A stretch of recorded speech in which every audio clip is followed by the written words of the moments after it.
Yung question ko, ano bang hinahanap ng isang Mr. Luck sa legacy? Based on what I said earlier, the observation that I have is they're not now in this edition. They're not only looking for someone who has a physical appearance that able to mesmerize others, but also have the attitude that able to have this kind of inner self that able to influence others, able to impact others. That it's not all about the physical, but able to help you build yourself as a whole. Thank you.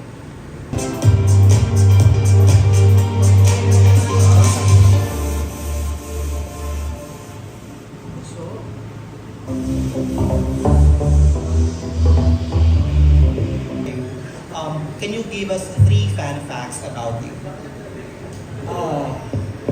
Growing up, I learning the values of hard work, discipline, and perseverance. Like what I said earlier, I've been living for almost 25 years in the most vulnerable area in my community. Through the 3 aspects, I'm able to be a person who I am right now. Thank you.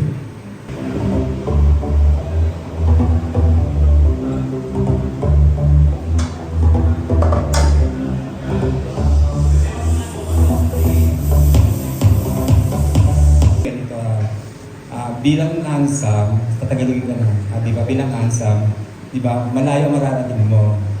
Bigyan mo ako ng 3 lang na reason bakit malayo mararating mo. I think hindi lang dapat yung physical appearance. So like I said earlier na hindi lang dapat puro mukha yung magiging batayan para kung lumago sa isang entablado o kaya kung ano man pong meron sa inyong buhay. I think advantage lang yon kung meron kang magandang mukha.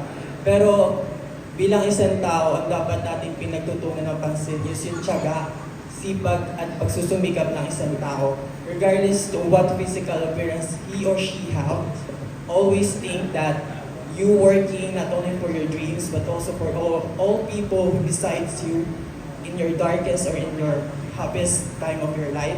As long as you're able to put yourself to be a person that able to stand on your ground, able to be the voice of those unheard, and able to be a whole package that able to set bars that you can do it.